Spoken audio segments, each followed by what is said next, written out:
And we're delighted to have with us this afternoon in our studio a wonderful composer and pianist, Ivan Violić. Ivan, welcome to Sound Espressivo. It's good to have you. Thank you very much for inviting me. Yes. And where are you joining us from today? Now I'm in Split. So I was born in Dubrovnik. The most of my studies were in capital of Croatia, in Zagreb. But now I'm on the coast, on the second largest city in Croatia, Split. I see.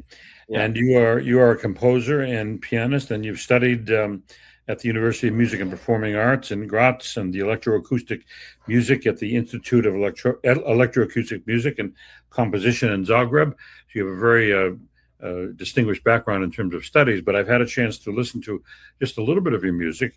For example, the introduction and burlesque for string quartet. Remarkable sound that you have developed. I mean, I could compare it to some other composer, but I can't think of any because it's very unique. You have a very unique sound. Thank you very much. Tell us a little bit about your journey as a composer and how you developed and grew. Well, it's interesting because I started as a pianist, and I made a master in classical piano. Let's say like this, because the majority of the repertoire for pianist is mainly focused on this golden age. Let's call it Baroque till classical till romantic until early 20th century. And after this, somehow I would say that my compositional style is informed about what is happening in the world right now, but it is deeply rooted in the tradition, and somehow my aesthetic and my poetic is very much.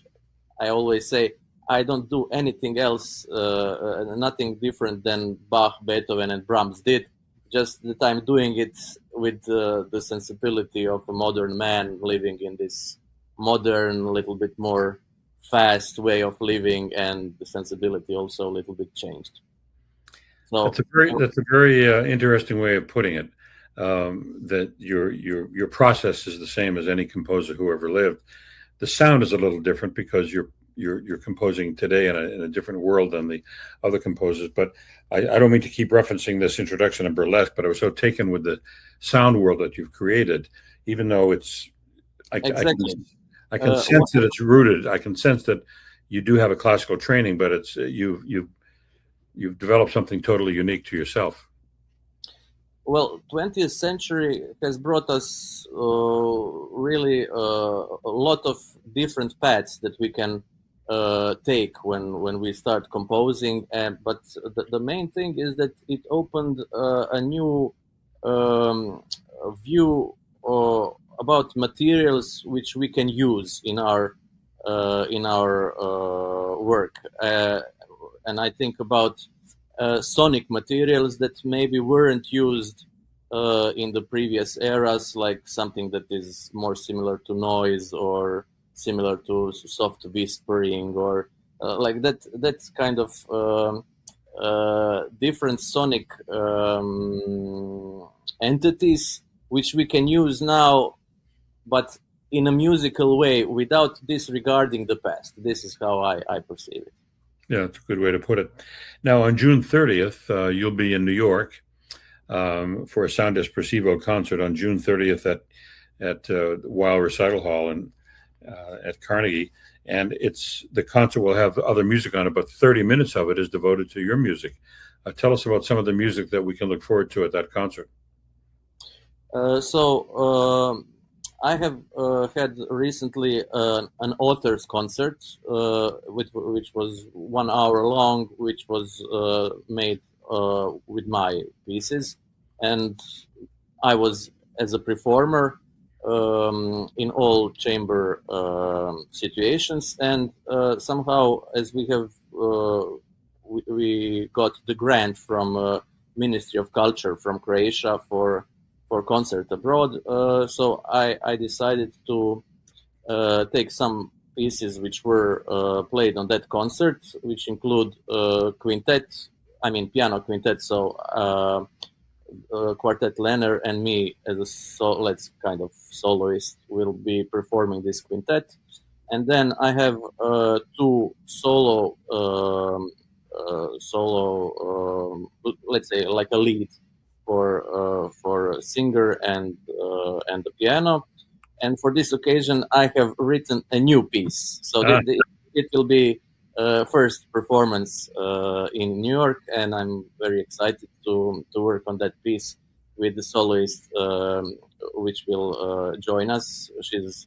Her name is Marta Hadjimanov, and I got to know her during the competition, which was competition of solo singers, which was held in Split this year. And I also perform a piece which is very interesting. I called it Harmonielehre for piano and violin, because I was writing it for my student where I'm teaching on academy. I teach harmony for instrumentalists, and she asked me, can I write a piece for her? And then I wrote like a piece which is kind of based on one harmonic practice, but then of course there is a little nod towards John Adams and his Harmonielehre, because John Adams is one of the most famous, I would say, American composers, and I couldn't avoid it to reference it, the piece also a little bit towards John Adams. And did I forget any other pieces? No, I think I have said it. Yeah. Tell me the name of that American composer. I didn't quite get the name. John Luther Adams. Oh, John Luther Adams. Yes. Okay. Yeah. Well, you know, it's always problem because you have two John. You have That's right. John Luther Adams and John Coolidge Adams, and That's it's right. always problem not to mix them two. Yeah. I didn't know Coolidge was his middle name, but that's news to me. So that's very interesting. Tell us a little bit about the compositional scene in Croatia, because I see you're a member of the Croatian Composers Society. Is it a very active compositional scene, new music compositional scene in Croatia? Must be, judging by you.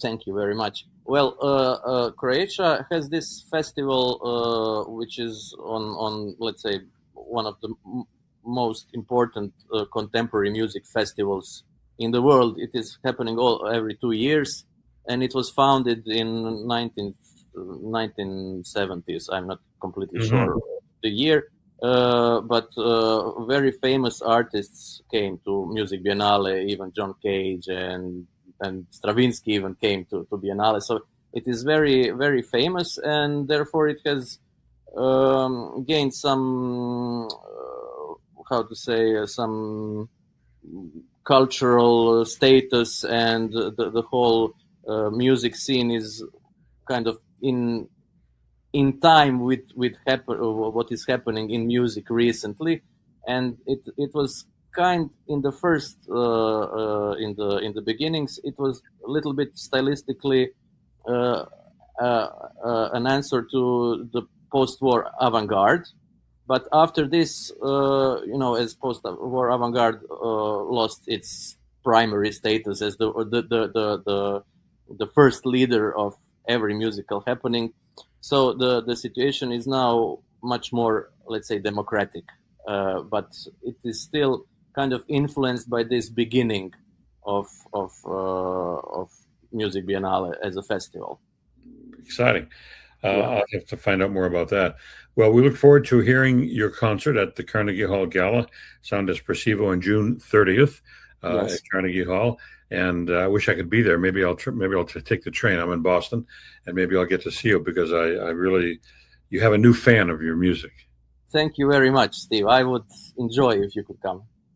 Thank you, Ivan. Good to talk with you, and thank you for your time. Thank you very much. Bye. Bye.